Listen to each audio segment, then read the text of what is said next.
This is your tutorial for comparison and contrast essays and projects in the AP classroom. So one of the types of questions you're going to get asked, whether it's on essays or projects, is comparison and contrast questions. And what we're going to do in this particular tutorial is I'm going to walk you through and explain to you what kind of elements go into the comparison and contrast essay or project that you're going to be doing in the class. Now keep in mind, again, I just want to keep reminding you about this, there is no formula for a good project or essay. Essays and projects are interpretive. So what this really is me telling you what the elements are that need to go in and giving you kind of an idea about where you might want to place these elements. In the end, what you get graded upon is using the elements and using them in a really good qualitative way. So that's something you're going to have to struggle with and kind of work with for a while. Hopefully this tutorial is going to help you out to see where the elements go, what the elements are about, and give you some examples of what looks like a good element versus an element that needs a little bit of work off of it. So we're going to go ahead, and the question we're going to use to kind of like give us a sense of this is one that was asked in the past in AP World History, and it's compare and contrast the goals and outcomes of the revolutionary process in two of the following countries, beginning with the date specified, Mexico and China, in their revolutions. So we're going to start off with a thesis statement. In a comparison and contrast essay, you're going to have a thesis statement that's going to be very similar to the types of essays and projects that you see in some of the other types of historical thinking skills. In this particular case, just as usual, you want to make sure you address all parts of the prompt. So whenever you see comparison and contrast, you always want to make sure you address both comparison and contrast. You have 2 to 3 sentences to work with, and you want to make sure that you provide a specific argument. So you want to make sure that the argument is specific and it includes a warrant or a reason for the argument that you're making. So one sentence should be a direct contrast. Now when I say direct contrast, here's what I mean. You're given 2 different elements. In this case, it's Mexico and China. You want to make sure you talk about both. So you don't want to just say, Mexico was different because, and then sort of like refer to China. You want to say Mexico was different to China because, and you want to give a very specific reason.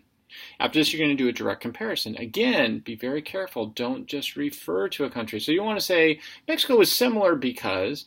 You want to say Mexico and China were similar because, and give the reason. You always want to make it direct, include both of the elements.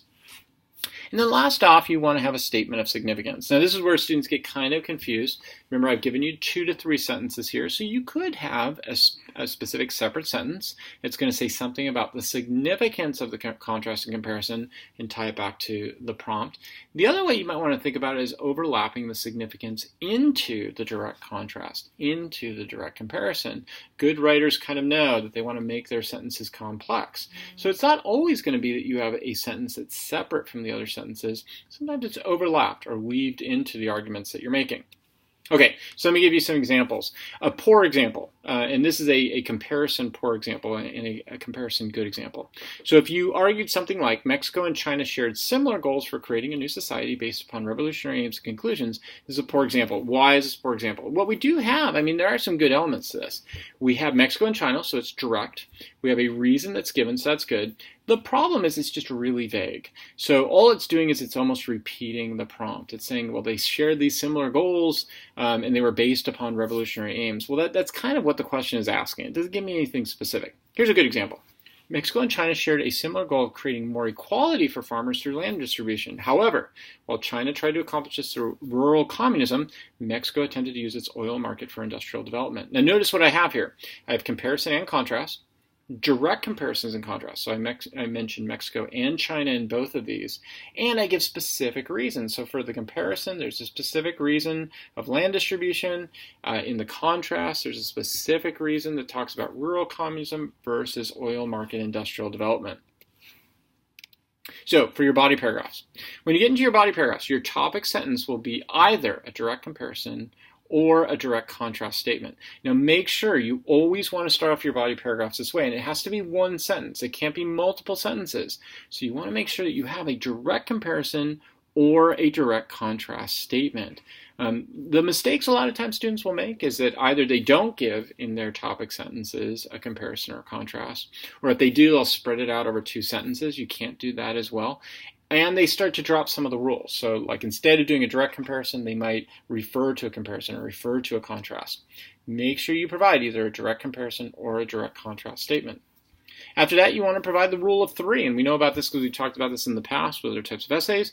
You want to try and aim for about 3 specific historical examples that are going to back up the comparison or back up the contrast. And then last off, you want to finish off with some analysis. And this is kind of very similar to what you do in your English classes. After you give some type of quote or example, from a piece of literature, you don't just drop it there. You give an analysis. You give a reason why this is important and what the similarity or difference is all about. So here's an example of what you want to do in your topic sentence.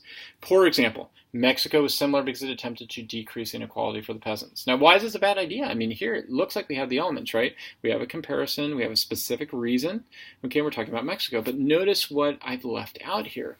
I've left out the direct comparison. So you want to make sure you always have both. You don't want to imply or refer to the other group. So both Mexico and China attempted to reduce inequality for farmers by redistribution of land. Why is this a better example? Because we have a direct comparison. Both elements are given, and then we're given a reason why they are similar. So analysis. Now, this is one that's really important. I want to make a big deal about this because students make a mistake about this all the time. You want to provide analysis in your body paragraph for your examples, and it's extremely important you do this for the full amount of points that you want to get. However, here's where students make mistakes. Analysis is not significance. You're not telling me why something is important. You're giving me a reason for the comparison or the contrast. Okay, make sure that the analysis is about that reason. I'm emphasizing this again. I know I'm repeating myself, but it's so important. This is a why statement. It is not significance. It is a reason.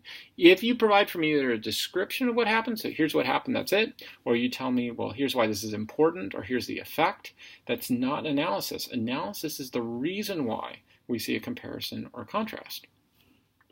So you also want to make sure that reason or warrant is really specific in the analysis. You don't want to have something vague that just gives me like a general reason why. You want to make sure it's really specific and in-depth. So I'll give you some examples. So here's a poor example.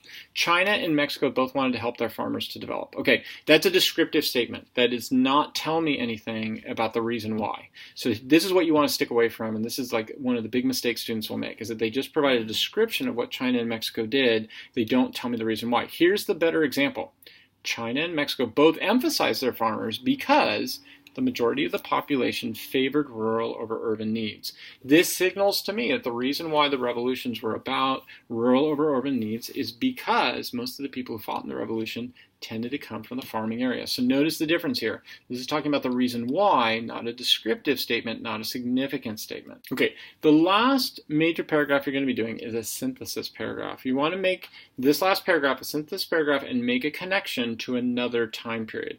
Make sure the connection is direct with other time periods. So you got to make sure that there's a reason given, okay, why there is a difference to another time period. Okay, I'll give you an example. Here's a poor example. The reason for the Mexican and Chinese revolutions favoring of rural areas was similar to the Russian Revolution, but they had a different context. Okay, notice here that there's a comparison being made as well as a contrast. The comparison is between the Mexican and Chinese revolutions to the Russian Revolution, and there's a contrast. There is a different context that takes place. This could be good, but it's way too vague. I haven't been given a specific reason why there's a similarity or a difference between these two. So what I want to do is I want to provide a very clear similarity between the two, and that's what the good example does. The Mexican and Chinese revolutions were similar to the Russian Revolution because the majority of supporters were farmers who wanted to break down land inequalities. And notice there, I've given a very specific reason why Mexico and Chinese revolutions were similar to the Russian Revolution. The reason why is because most of the supporters were farmers, and their goal or the effect and the aim overall was to reduce land inequalities. So whenever you do a synthesis, it has to be a core similarity, and you really have to give a good explanation why. Some overall rules for your essay that you want to keep in mind. First of all, you want to try and aim for 2 comparison paragraphs, 2 contrast paragraphs. Also, make sure that all examples provide a significance that connects back to the thesis. So you want to make sure your topic sentences always are supporting the thesis. Make sure you don't have what's called parallel contrasts or comparisons. A parallel contrast or comparison is where you have one paragraph about one society, another paragraph about another society, and there's no direct comparison or contrast. When you do a contrast and comparison, it must be direct, it must be in one paragraph. And make sure you don't have a contrast and comparison in a paragraph.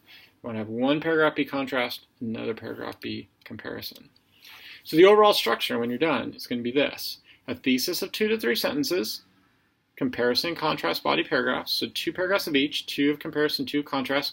I know a lot of you guys are going to ask, does it have to be 2 comparison first, then 2 contrast? It really doesn't matter. What's important is that you have good organization. So you might have 2 comparison and 2 contrast, 2 contrast and 2 comparison. You might do a comparison, contrast, comparison, contrast. It's up to you how you want to do that. What's really important is that it's clearly organized for me. Inside of the body paragraph, you want to have a topic sentence that's a direct comparison or direct contrast. Rule of 3, analysis. And then you're going to finish up your essay or project with a synthesis paragraph. So some takeaways that I want you to consider. First of all, make sure that you provide both comparison and contrast in the essay. Don't think if a question asks that you only have to do comparison or you have to do contrast. You got to do both. That's really important. Another thing, make sure your comparison and contrast are direct. You cannot imply or refer to the other group. You must make sure that both groups are stated in the comparison or the contrast. Make sure you provide analysis. And remember what analysis is. Analysis is not significance. Analysis is not effects. Analysis is the reason for the comparison or contrast. And last up, make sure you have clear examples that support your comparison and contrast statements. You need specific examples that come from the PowerPoints that we go over, the lectures we do in class, John Green videos, any of the resources we've used, but you've got to use that in order to support your overall comparison and contrast statements. And just remember again, these are the elements that go in. The way you're going to end up getting graded is qualitatively. How well have you achieved those benchmarks?